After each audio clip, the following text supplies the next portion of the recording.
విశాఖ జిల్లా పెదకంట్యాడ సమీపం బాంబే కాలనీ గరుడాద్రి కొండపై కొలువైన శ్రీ వైకుంఠ వెంకటేశ్వర స్వామి ఆలయంలో ఈ నెల 16 నుండి ధనుర్మాస వేడుకలు నిర్వహించనున్నారు. ఈ మేరకు ఆలయం ధర్మకర్త మంత్రి మంజుల, చైర్మన్ దొడ్డి రమణ, ప్రధాన అర్చకులు భాస్కరాచార్యులు వేడుకల గోడ పత్రికను ఆవిష్కరించారు.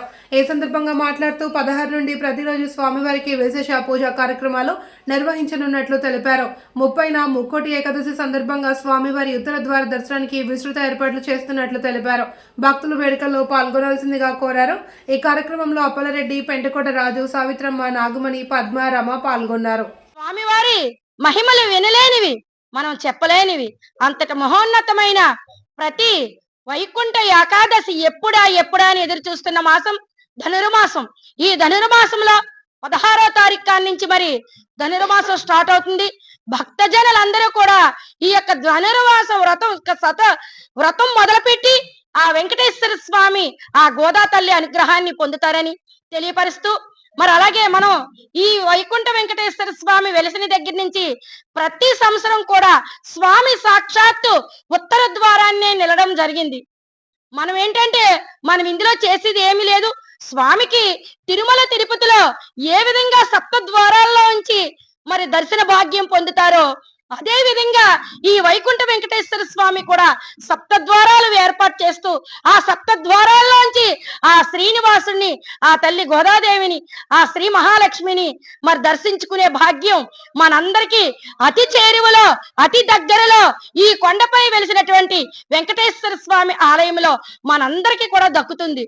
అంగరంగ వైభవంగా అందరూ ఊరు వాడ తేడా లేకుండా అందరూ మీ యొక్క సపోర్టు సహకారాలు కూడా అందరూ కూడా మరి వెంకటేశ్వర స్వామి సపోర్టు సహకారాలు అందించి అందరూ కూడా ఆ ముక్కోటి వైకుంఠ ఏకాదశి రోజున ప్రతి మరి మానవులై పుట్టిన తర్వాత ప్రతి ఒక్కరు కూడా ఆ సప్త ద్వారాల్లోంచి వచ్చి స్వామిని చూస్తే చాలు ఆ తండ్రి అనుగ్రహం పొందగలం. అంతటి విశిష్టమైన రోజు ఆ రోజు.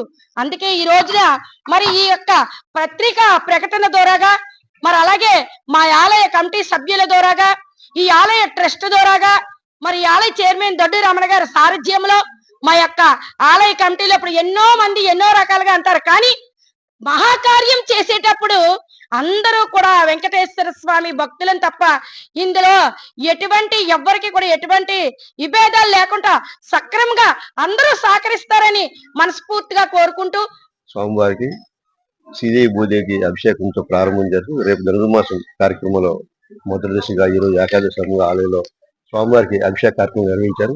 రేపు పెద్దలు చెప్తున్నట్టుగా అన్ని కార్యక్రమాలు కూడా రేపు నుంచి సుధస్వమంలో పాల్గొనండి. ఎన్నో జన్మలో పాల్గొను, జన్మలో మనం చేసుకున్న పుణ్యం తప్ప ఆ సుధస్వమం చేసుకోవాలన్నా మేము చేసుకోలేకపోయాం.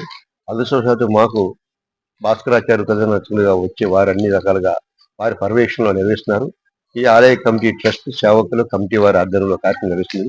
ఇక్కడ కుల మత రాజకీయాల సంబంధం లేకుండా ప్రతి ఒక్కరు కూడా భక్తులు పాల్గొని స్వామివారి కార్యక్రమాలు విజయం చేయాలి. ఈ ఆలయ కమిటీలో ప్రధానంగా మా ప్రధాన అప్పలరెడ్డి గారు, అలాగే కంటికోట నాగేశ్వర గారు, జనాలు కూడా ప్రజలు కూడా భక్తులు అవేర్నెస్ చేస్తూ భగవద్గీత ప్రతిరోజు కూడా ఇంత తెరలో కూడా 50 సంవత్సరాల సత్యంగా మంచి మనసుతో వచ్చి ప్రతిరోజు కూడా ప్రసంగం చేయడం జరుగుతుంది.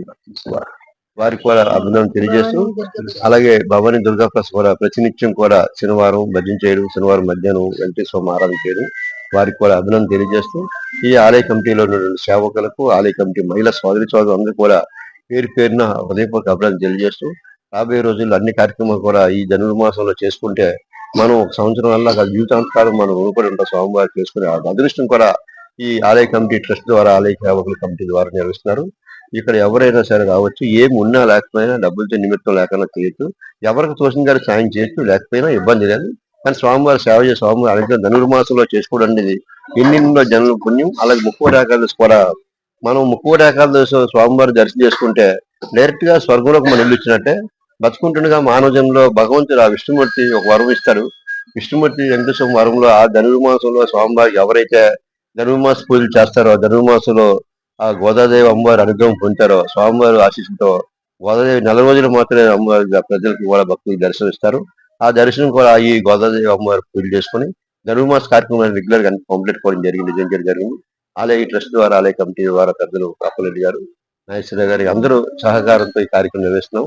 అలాగే ఇక్కడ స్థానిక శాసనసభ్యులు పెద్దలు గౌరవనీయ ఎమ్మెల్యే పల్లా శ్రీనివాస్ గారు, అలాగే మాజీ శాసనసభ్యులు నాగిరెడ్డి గారు, అలాగే ఇక్కడ ఉన్నటువంటి జనసేన నాయకులు కూడా మీ అందరూ సహాయ సహకారం కావాలని మనస్ఫూర్తి కోరుకుంటూ రేపు 35వ తారీఖు జరిగే వైకుంఠ ఏకాదశి కూడా అన్ని రకాలుగా ముందు పోలీసు బందోబస్తు ఏర్పాట్లు లాస్ట్ టైం కూడా సిఐ గారి సాధనంలో దాదాపు 5-6 వేల మంది రావడం జరిగింది. ఈసారి 10,000 మంది వరకు వస్తారు అనుకున్నారు. దీని మీద మళ్ళీ ట్రస్ట్ కమిటీ వారంతా కూర్చొని ఏ రకంగా ప్రజలకు అసౌకర్యం కలగకుండా దానికి సంబంధించి మళ్ళీ దగ్గర చేసి ఈ పత్రిక ద్వారా తెలియజేస్తాం. భక్తులందరూ పాల్గొని ఈ కార్యక్రమంలో జయప్రదం చేసి శ్రీ శ్రీ వెంకటేశ్వర